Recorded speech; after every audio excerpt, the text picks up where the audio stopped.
Welcome to the Politics People. My guest today is one of the most successful vloggers in the world. With 600,000 subscribers, she's the biggest producer of lesbian content on YouTube. She recently became even more famous for leaving the left. I'm talking today to Ariella Scarcella. Thank you so much for doing this. Yeah, thank you for having me. Oh, no, honestly, it's just, I've been watching all your stuff for ages. It's just honestly an honor. Are you aware of the impact that you've had now on politics? Now I am, because now I say even the slightest thing that's politically, motivated. Actually not even. I'll say anything, and people will assume that it's politically motivated. So now I know how quickly LGBT content has become political. Everything's a political issue in the LGBT community at the moment. Yeah, no, that's definitely true. This show is kind of talking to people that are influencing politics without necessarily being elected politicians, and you definitely fall into that category. But I talk to people across the world in a range of different sort of motivations, left and right. What exactly was your journey through this? You were on YouTube, but not as a political. I don't want to keep saying lesbian vlogger, but No, yeah, no, it's right. I think that's the right title. yeah, okay. Well, that's very kind of you. So Yeah. you were on YouTube anyway. You're like one of the original producers on YouTube. Yeah, I'm one of the original LGBT creators. I've been doing this since 2009. Honestly, it was right when people started making money from this. And I didn't even know that I could make money from doing this. I just genuinely wanted to speak my mind and have fun and talk to people and meet new people, meet other artists. Because at heart, I'm an artist. I went to Pratt. I went to art school. I have a degree in communications. And I started uploading content that was, at that point, LGBT, just pretty much strictly lesbian centered, I would say. Talking about lesbian dating and sex and Right. relationships and just fun stuff coming out of the closet. And it was geared towards teenagers, right? That were just coming out. And as I grew older, my audience grew older and my content shifted, and also the world shifted, right? The left started becoming so ridiculously left and so ridiculously, quote, progressive and, quote, woke. And I hadn't moved, excuse me. And I felt like my own community was betraying me.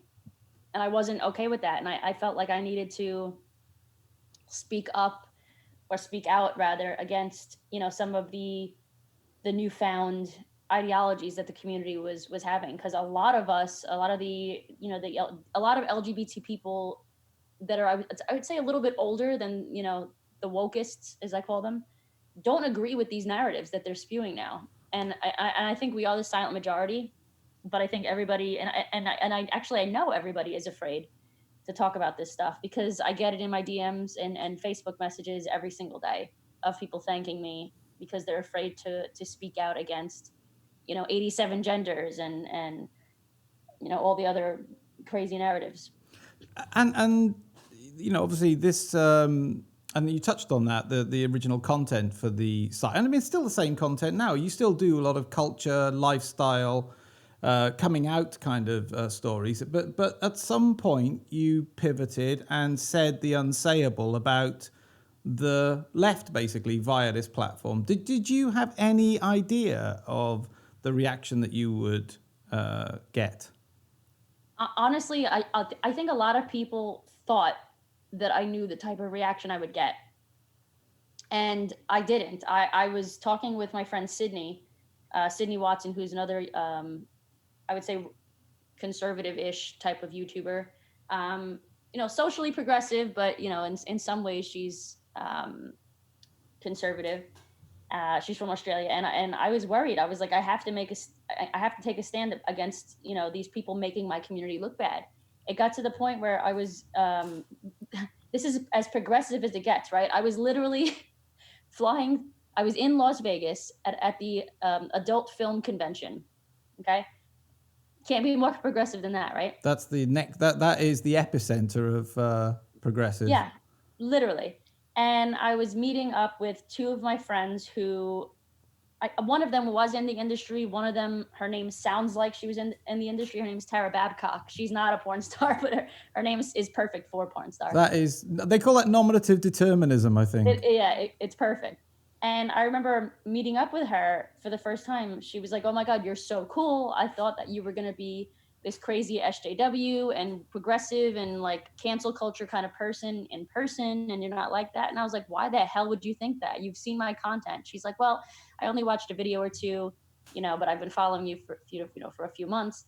But I got worried when I saw that you had a rainbow, pride emoji and women empowerment in your Twitter bio." And I said, "Jesus fucking Christ." And I cursed, sorry. I said, "Jesus Christ." Like, it's gotten to the point where I can't even say like that I'm for women empowerment or have a rainbow flag in my Twitter or Instagram bio without people thinking that I'm part of this radical movement. And it's funny because they call me radical. Yeah. Right. And I don't think I'm radical in the slightest. I think I'm rational.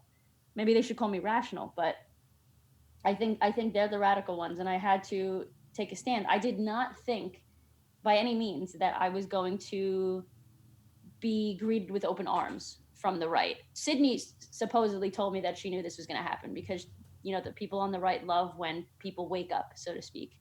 And I get that now. But at the time I was just like, listen, I can't continue my career and, with trying to appease these people. It's not healthy for my mental stability.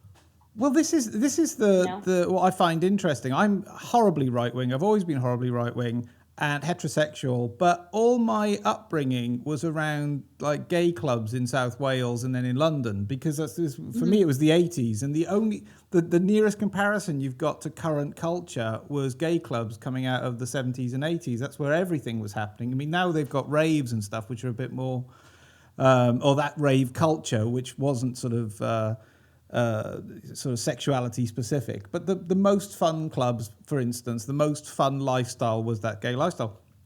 And what occurs to me, it's always occurred to me, it's like you've got a whole history of gay culture, of coming out, of saying, I cannot go on living a lie any longer.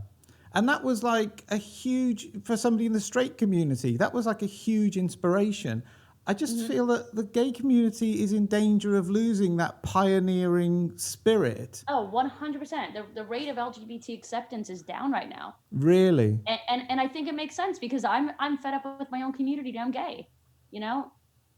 A lot of us are not in agreement with, the current queer activists. And I say queer because most of them identify as queer or non-binary or all these other made up things that may or may not be true. That's not even the point. The point is that they are redefining labels.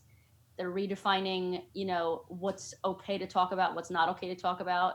They're redefining how they think we should define our sexual orientation and what is or what isn't, homophobic or transphobic and all these other things. And it's like most of us, I say half of us, but most of us don't agree with it. And it's the very vocal minority. They're very vocal, which is why they in a weird way they get shit done. But I think it's causing a big rift. It's causing a lot of us to join the walk away movement, which I'm sure you've heard of. Yes. And even if we weren't joining that movement, we are still just walking away from the, even if it's not from the Democratic Party, it's from the progressives, the people that I've gotten the most, that claim to be the most tolerant people, but actually spew the most hate, in my opinion. What was your first public pronouncement that you had perhaps had a change of heart? And did you have a change of heart? I mean, where were you? I mean, were you on the left? Would you say that you were traditionally left? I think I was always, well, I think, like I said, I think the left kept moving further and further left, and I hadn't moved. Yeah. So I think the left, like a lot of people say that, but it's true. The left left me. Yeah. I was always very progressive, but it got to a point where I don't even think they're progressive anymore. I think they turned thurned the movement on its head. we got to the point where we're saying biological sex isn't real. Yeah. Yeah, and things like crazy things like that, like everything is transphobic, everything is racist, everything is misogynistic, and it's like I don't agree with that. I don't think that's telling people that telling everybody that they're inherently some kind of phobic is going to change the world. I don't think I think that creates more division, and it's the energy more than anything else that I can't get behind.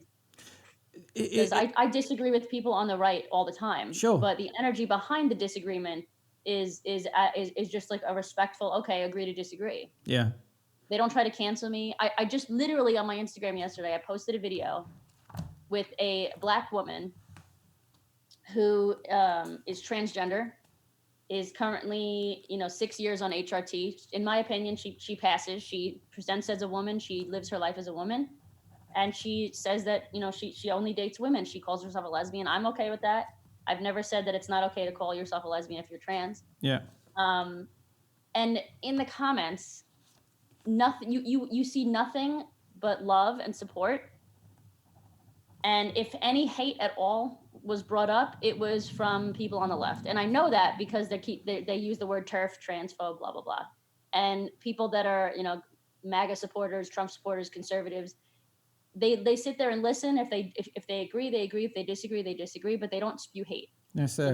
They believe in freedom of speech and freedom of expression, and Well, this was the I suppose what I was wafflingly alluding to earlier. The my observation of the gay crusade, if you like, was that it was like let me be me. If I was summing it up from an outsider's point of view, it's now live and let live. Live and let live. It has transformed into something where you have to be something else. It's like I'm going to be. Not only am I going to be me, but you have to now say, if you think white is white, you have to say black is white. You have to change. Exactly. And that's the issue. I think self-identification is probably the worst idea put into practice at the moment. And when I say that, I get a lot of hate from the queer activist, trans activism community. Not many actual transsexual people disagree with this. They actually usually agree with me. But the idea of self-identification is, it's not correct, because when you say self-identification, okay, like that should mean you yourself can identify however you want. Yeah. But when you're putting this practice into law, what the law actually says is if you don't also see that person as they see themselves, you're breaking the law. Yeah. And I'm sorry, like I still am progressive in a lot of ways, right? Completely. And I can't even say progressive. I'm still a nice person.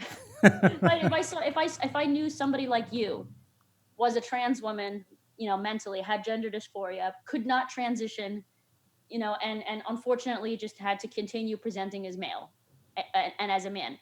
In private, I would still call you she, her. Yeah. In public, I probably would say he, him, because I wouldn't want to out you. Yeah. Right. So I'm that progressive, but at the same time. Well, that's just manners, isn't it? That's common human courtesy, which has been which has been perverted now. Want to be called, right? Yeah, absolutely. It's the dinner. It's the dinner party. Sorry, Doug. No, it's okay. I was saying, of course you're going to mess up, but you also have to be realistic about these things. I don't think somebody like you, regardless of how you self-identify, belongs in women's spaces. Quite. Like, you don't belong there. Like, the reason that we have women-only spaces and men-only spaces is because of women being scared, honestly. Like, there's a fear there, right? Yeah. That's really the only, and I guess religion might be the only other reason, right? Because some religions, they have to like separate males and females, whatever. But take religion out of it. The only reason, for having sex segregated spaces is because of safety issues. Well, I always, again, without harping on too much about it, I always liked I liked Malcolm X in racial politics, and I liked the gay movement just on a human liberation kind of tip. But they basically they resisted state power. This is my take on it, because I'm very, very right wing, but I come from a right wing that is kind of libertarian, that is very suspicious of power being given to the state. And a lot of the politics as I see it now, a lot of the trans and the, this whole turf thing and these kind of pejorative terms, is that there is a woke lobby that is actively utilizing the power of the state against fellow citizens for their beliefs. And it's like that's always ended in real bad bloodshed. That's where Nazis come from. That's where Jim Crow laws come from. Using the state to exercise prejudice is exactly what is being encouraged now. And that's what alarms me. I agree with you. Yeah, I think people. I have nothing else to add to that. I think you said it perfectly. Oh, well, that screws me then, because that's supposed to be a question. But but yeah, so it's that kind of sense that they have now to, like I said, to kind of get the bully state involved in people's private lives. As I said, it's East Germany, it's Soviet Union. It always ends badly. Yeah. But you personally, I mean, what must it feel like to have been denounced? There must have been a part of you that was hoping that you would have people that were also being converted, if I can use that word, to your new sort of outlook. But you have been, I was reading a lot about you, you've been actively denounced by people that have been friends of yours and have been guests on your show and vice versa. Yeah. What's that feel like? Yeah, I mean, it feels like a betrayal. Somebody posted something to my one of the slug.com page that I talk.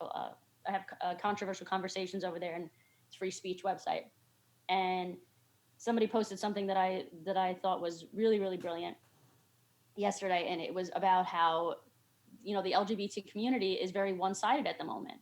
And people, it's because people are afraid to side with anyone other than somebody they see as the victim. And I'll read some of it to you if you're interested. Please. It said let's discuss something about being a good ally and why it's one-sided. And it says, stop calling women TERFs, stop silencing homosexuals or talking over us. And that happens. I can't even tell you the amount of times that a pansexual or a bisexual or a queer person has told me how to define what a lesbian is. Stop telling us we can't talk about our sexual orientation and then calling us transphobic. Also true.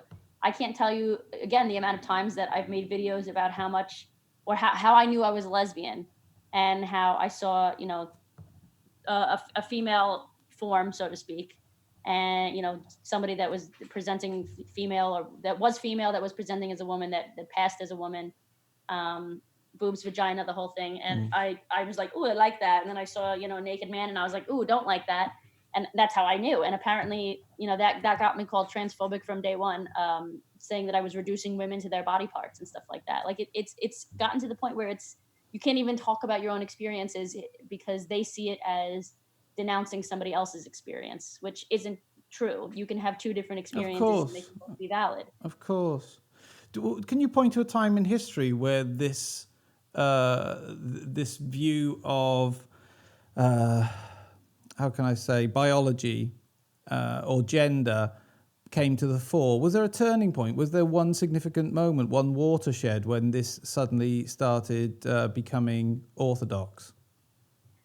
I think the turning point was self-identification, because then you had people looking like you claiming to be women and trying to enter women's spaces and saying that they're oppressed in the same way that someone that's a trans woman who actually lives their life and is seen in society as a woman, or somebody like me who's female and lives their life as a woman. To me, there's no comparison. Like maybe in your own head, you're experiencing life that way, but even then you're really not, because it's the nature versus nurture thing. Like, yes, nature, I guess in your head, you have gender dysphoria, right? And you're experiencing life as a trans woman, but you're being seen as a man, and that creates tension and discomfort. But, you're also, it does matter how people see you, because you're treated differently. And, I always make this argument, and a lot of people at first they're like, they don't understand what I'm saying. And then they hear me and they're like, okay, it makes sense.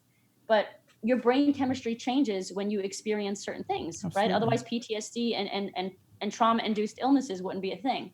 So if you're living your life as a man, even though your society sees you to be a man, even though you're a trans woman, or vice versa. Your the way that you think and feel isn't going to be the same as somebody like myself who is seen as a woman, because you're going to have different experiences. Yeah, it surprised me because the way I thought sort of gender politics was going in the 90s was, and I've never seen in my lifetime, I'm 53, and I've never seen a real resistance to transgender people or transsexual, however one defines it now, because it's transsexual is different to transgender now, apparently, as well. Let's see. From what I understand, transsexual is somebody that actually goes through some sort of physical change, Right. whether that's surgery or hormones or both. But it's also a word that trans people are reclaiming, because these little non-binary with green hair people who aren't even experiencing any type of dysphoria and just want to dress differently are ruining that word for actual people that have gender dysphoria. So the transsexual community is reclaiming that word, kind of like how feminists are. Like for me, I'm reclaiming the word feminist, but I'm making sure that people know I'm not a man hater. I guess that's the best way I can explain it. Are you conscious of, because you're a huge business. I mean, you've got 600,000 subscribers on YouTube. Are you conscious of having lost business because of your stance? I haven't lost any business that I know of, but I have lost a good amount of people that had claimed to be friends of mine. I would say at least 50 people, 50 fellow creators or so have unfollowed me. And the funny thing is, most of them actually agree with what I say. They don't talk about it, and they don't want to be associated. They don't want to deal with the drama, but let's see if they want to deal with the repercussions of all this when it comes around. It's already starting to. What do you think that the trajectory of this is going to be? What do you think the final outcome is going to be? Is sanity going to be restored? I think that the new generation of LGBT who are going to claim the identity of being LGBT is going to continue to not actually be LGBT people. I think they're going to be people that are just different, that are maybe more artistic or more autistic even. And I don't mean that in a negative way. They're just different, right? They communicate different, or they exist differently in society, and they want a place to belong. But they are, in my opinion, co-opting our movement. It's about same-sex attraction. It's about having gender dysphoria. It's not about all these other identities that aren't even scientifically backed, And that's what surprises me about the trans thing, is instead of embracing what they are, which is glorious, it's the fact that it specifically has to invade women's space who have spent the last couple of 100 years fighting for their own emancipation. And it's just like, no, we're arriving at the last minute and we are also you. I just find that so counterintuitive that they don't embrace their own identity. I agree. I think there need to be more, trans spaces. And I'll just talk from my own personal experience. I wouldn't care, and I would not feel threatened if somebody, a friend of mine, London, presents as a woman, has lives her life every day as a woman. Blair White lives there. I don't think they, I think it comes down to passing, unfortunately. I don't think female people would, like myself, would feel threatened if somebody that was in fact male but looked female was in their space. It really comes down to that, because how would you know? Yeah. And I think trans women understand what females are going through once they start passing, because then they have the same fears as us, right? When they don't have those fears, they it's almost like they continue to show this male entitlement, this idea of being entitled. Like I identify as this way, so I'm going to do whatever it is that that is associated with this identity. And a lot of them don't think that way. Yeah. We have the Jessica Yanives of the world that are claiming transphobia for somebody not waxing their balls, literally. Literally, yeah. Literally. And that's not common, but again, it has the self-identification implication. The implications of that are, there are way more,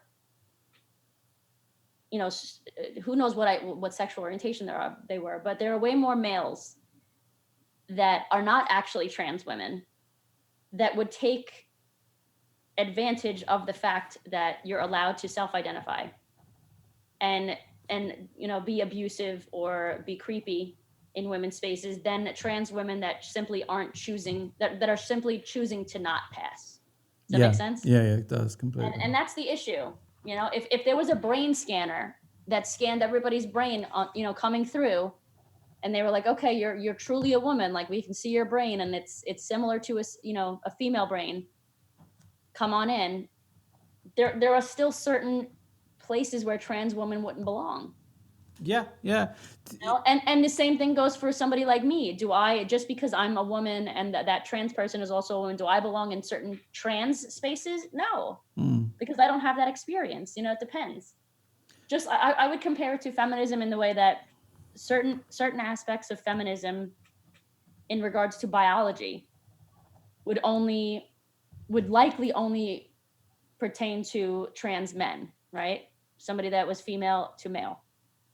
But in the social aspect, if you are passing, trans men wouldn't need feminism in that way anymore, right? So then it would be trans women. So it's socially and biologically, there's different aspects of being seen as a man and a woman now. Did you wrestle with this for any length of time? Oh my God, it took me forever to figure out how I would personally define a woman, because I think a lot of people are using that word to mean so many different things now, and now it's literally become meaningless, which is a huge issue in feminism, right? It's like, what do we fight? Like, you go to the women's march, and there was a video on YouTube asking women at the women's march what a woman is. They couldn't define it. That's insane. That's insane, isn't it? That's insane. Like, there has to be a definition, right? So to me, I usually say that there's 4 different ways. I say you can physically be a woman, meaning that you're born female. You can socially be a woman, meaning that you might be a trans woman that passes and lives their life as a woman.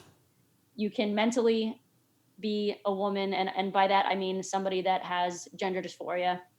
And you can emotionally be a woman. And but when I say that, I mean someone that has gone under HRT, hormone replacement therapy, because your brain chemistry and your emotions and your sex drive, everything does change under those things. And you can have 1 of the 4 or 4 of the 4. So they're different. There are 4 different ways, in my opinion, of existing or having an experience as a woman in this world at the moment. There's a movement to have the dictionary definition now altered. It's adult human female is the definition of woman in the dictionary. And there is now quite an organised lobby to have a campaign to have that changed. Just to your point of what defines a woman, that they can't even define a woman. The dictionary is being amended. Right. Yeah. For me, I think it should be women and trans women when talking about biology as a word. And if you're just talking about anybody that passes, you can just say women. But again, that's just socially, right? That's socially, because trans women are never going to be a woman in the same way that I'm a woman physically, and that's just biology. Like, that's not denying their mental or social womanhood. But biologically, that's the whole purpose of them. That's the whole point of them transitioning, right? Exactly. And it's worth pointing out that there are many vocal members of the transgender community who actively say that they are not women, that they are trans, 100%. But they don't get the same, in my opinion, the same institutional leverage or the same media spotlight. As somebody like, right. It's just fascinating to me that you can actually see how the sausages are made. Unfortunate description, but but you're actually seeing the machinery turning. It's just like, and again, I naively grew up thinking that, oh, we'll have like an opposing view now. Let's see what that does. And it's just like, nah, this is the new orthodoxy. Right. Yeah, I think the people that are propped up, unfortunately, are people that are usually super seen as super liberal. But I think that's actually harmful to the trans movement. I think it's harmful to the LGBT movement because they're speaking on things that aren't based in science again. And my friend Blair made a video about this and talking about how her community as a trans woman, they're seen as science deniers, and she's not one of them. She knows that she was born male and she had gender dysphoria and she transitioned to the best of her ability. Like, that's the point. Yeah. Right? To deny that would be and Buck Angel says the same thing. To deny the fact that he's female is denying his experience as a transsexual. Yeah. When the penny dropped for you and you said these first pronouncements on your platform, was there just a part of you thinking that almost you'd figured out like a scientific formula, like this was an epiphany and you were expecting, maybe more people to come with you and jump on board? Or did you brace for impact? Both. I knew that people were going to hate, but I knew that I was going to get I knew that I was going to get more love eventually, but I did not expect the video or videos that I've been posting to do as well as they had been or have been. Right. But it turns out the people that are not left, we'll say, because there's a lot of people on the right, there's a lot of people in the center. I feel like I'm pretty much like a classical liberal, I guess. Yeah. We want to prop up people that are making sense. Like, that's the bottom line for us at the moment, I think. Yeah. And yeah, I think we want to make sure that we're saying rational things because we believe that that's going to forward whatever agenda, quote, agenda that we have. Well, it always has historically, isn't it? I mean, it's how you end up with, the Earth being at the center of the universe and if you don't say that, you're going to be thrown out of the church. It's the Salem witch trials. It's always right. Sanity does prevail, even if it's only briefly, ultimately. But how have you found the right then? Are you when you dipped your toe into it, have you found that you've become? I absolutely hear that you're a classical liberal. I think a lot of people on the right are and always have been. But are you finding yourself becoming more right on more topics? I mean, has it informed your view? I don't even know what your view on things like climate changes and stuff. But have you found? I mean, there's certain things that I'm always going to be. I go by science. If science says that there's climate change, to me, that's not a political statement. That's a scientific statement. Like, it's a scientific That's statement. One of those scientific statements. Yeah. Scientific. But yeah, it's like, I can't argue with science. Like, if the data is there, I'm not going to argue with it and make it into a political statement. I'm always going to be, personally, I'm always going to be pro-choice. I'm a woman. I truly believe that the woman, it should have control of her own body. And yes, I understand the argument on the right that it's not her body, it's somebody else's, blah, blah, blah. Agree to disagree with that, I guess. I'm not for open borders, personally. I don't think that should be allowed in any country. Yeah. It's not just for us. I think it's a bad idea. Were you before? Before No. you're... Okay. No, I was not. No. My grandfather was in the army. My grandparents, my grandma literally escaped Germany when the Nazis were taking over. Wow. I've seen people literally be refugees, but they did it completely legally. They came to the States, they worked their ass off, they did it legally, they learned the language. I know that there's no US language, but at the time, I think the official language was English at the time, back in the 40s, right? They learned the culture. Like, if I was to move to Spain, I think it would be expected of me to learn the culture and the language, right? And I wouldn't. Yeah. To me, that makes sense, because you're coming into somebody else's home. That might be seen as conservative. I don't know, but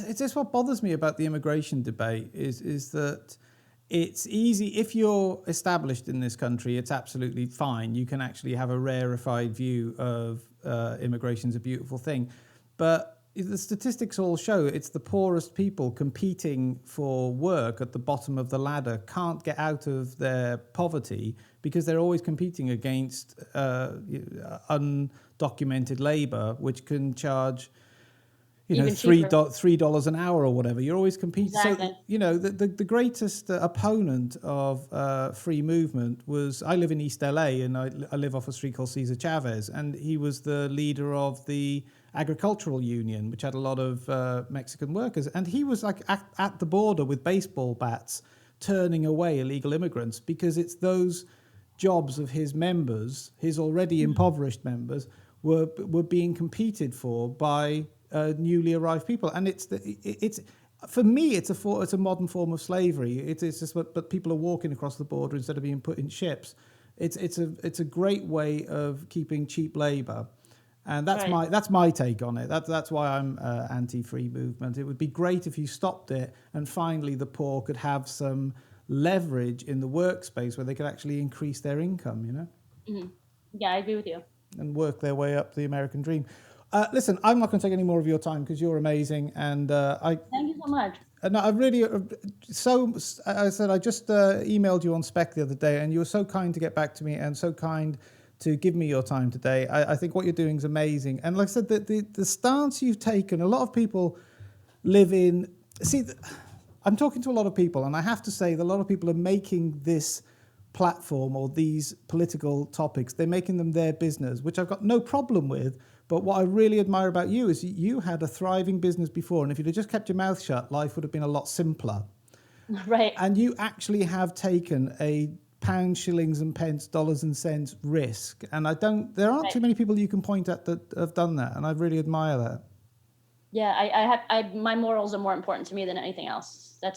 I'm glad that people are starting to see that, I think, which makes me happy, which is why actually people are pretty quick to support me on Patreon and a few other sites that I'm on. Yeah, I'll put all for what it's worth. Like I said, you're already massive, but for what it's worth, I'll put all the links into every revenue stream we can find for you because we need to support you. I appreciate that. Thank you. Thank you so much for your time today, Ariella Scarcella. So you said it right. It's perfect. Thank you. Thank you very much indeed.